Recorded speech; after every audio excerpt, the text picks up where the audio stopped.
Gracias, Federico Equipo. Bueno, y seguimos con el señor inspector, no sé si está en línea,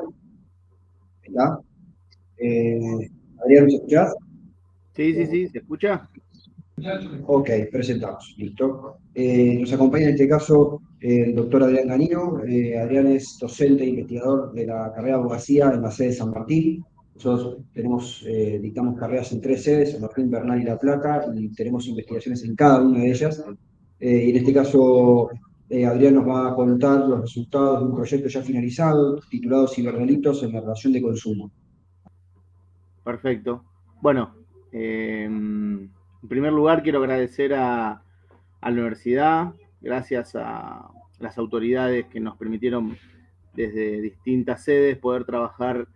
en proyectos de investigación, a Diego desde el área de investigación, a las autoridades también de la sede de San Martín, a la doctora Velardi, a la doctora Angelini también, como autoridades a cargo de la sede. Y efectivamente, como vos decías, Diego, el proyecto de investigación que llevamos adelante desde la Facultad de Ciencias Políticas y de Derecho, con sede en San Martín, lo integramos como cuerpo docente, quien les habla, el doctor Ganino, como director. Tenemos también a la doctora Velardi como parte del equipo, junto con la doctora Astrid también. Y incorporan dos docentes invitados, el doctor Cristian Luisi y también el doctor Juan Carlos Carretero, especialista también en ciberseguridad, con la idea de poder abarcar esta investigación desde el punto de vista de relaciones de consumo, como a modo introductorio, lo que nosotros, o por lo menos lo que nosotros intentamos desde el proyecto de investigación, es no abordarlos desde la problemática penal, porque habíamos observado que las distintas situaciones que rodeaban la situación de las ciberestafas eran abordadas desde el punto de vista penal, y no desde las implicancias por ahí económicas y de los usuarios y consumidores del servicio que eran utilizados a través de plataformas digitales y que terminaba afectando la economía de cada uno de ellos. Entonces, el proyecto, por un lado, tiene una introducción donde definimos qué es el ciberdelito, las ciberestafas, los modos que utilizan los ciberdelincuentes para eh,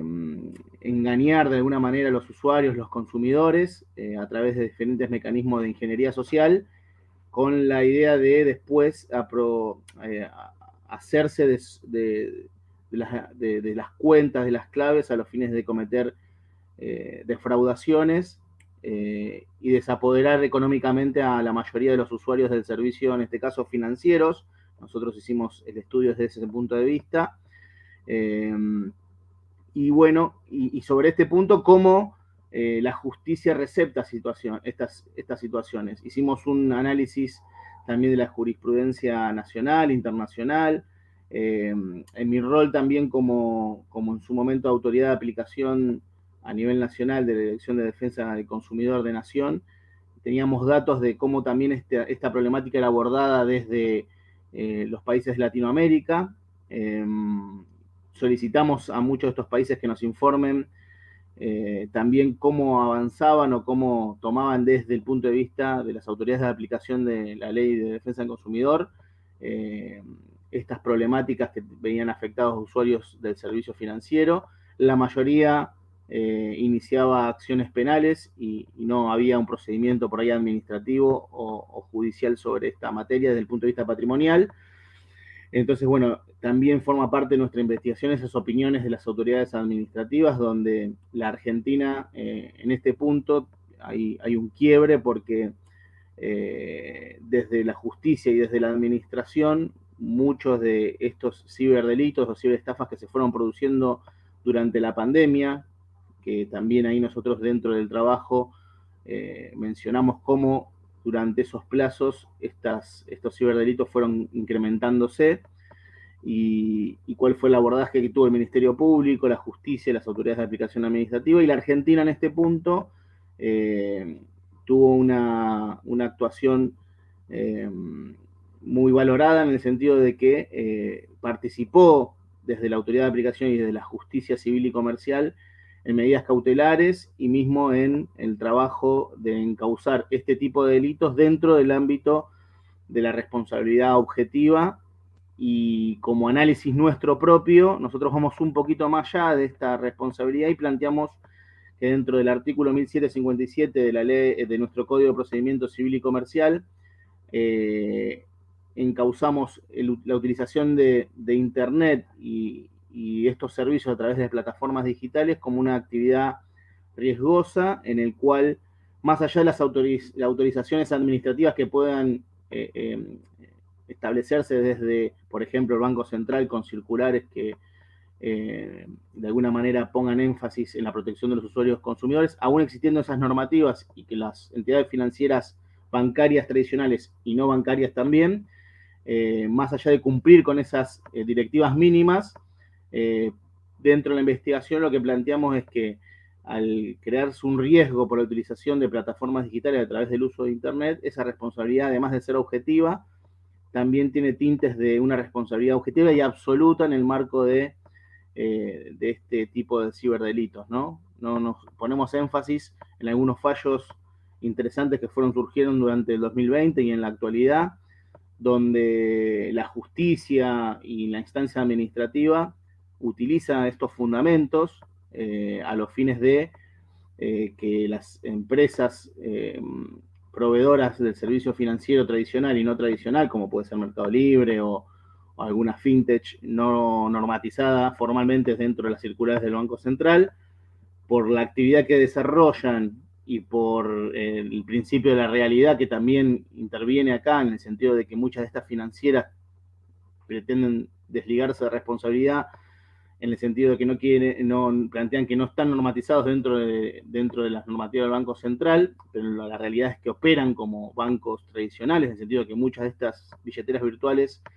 además de poner a disposición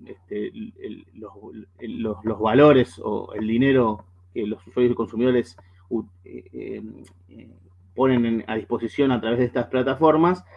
también estas realizan operaciones de tinte financiero, como puede ser préstamos personales, créditos para el consumo, tarjetas de crédito. Muchas de estas operan como bancos tradicionales, por lo cual las normativas del Banco Central nosotros también planteamos dentro del trabajo de investigación que tienen que aplicarse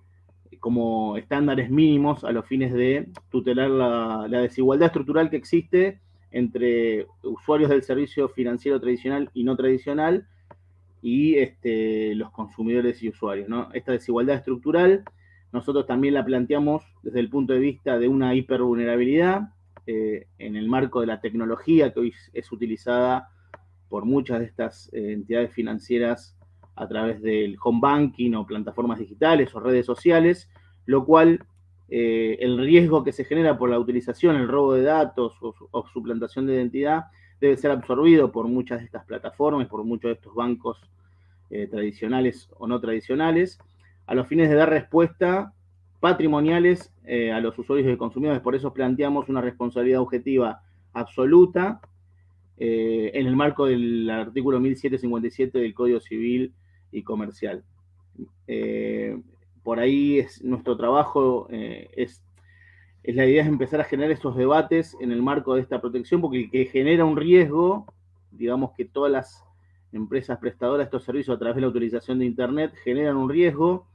Hay una protección que debe brindarse en el marco de este tipo de relaciones en los entornos digitales, que como pisos mínimos, reitero, tendrá las circulares del Banco Central, pero tenemos normativa constitucional como el artículo 42 y el artículo 5 de la ley 24.240, que es de orden público, que prevalecen por esos pisos mínimos establecidos por, en este caso, el Banco Central, en este tipo de relaciones y operaciones que terminan afectando el patrimonio de los consumidores en este tipo de relaciones financieras. Por lo cual, el trabajo termina planteando esta situación, planteando una responsabilidad absoluta, objetiva, y va más allá de lo que hoy se sostiene por ahí en materia de responsabilidad civil a través de la culpa o el dolo y las eximentes de responsabilidad. Es un trabajo que pudimos desarrollar durante todo este año y creo que es un trabajo que, por lo menos plantea un marco distinto de protección y de responsabilidad dentro de lo que es la responsabilidad civil en general, haciendo mención, como les digo, al artículo 1757, que creo que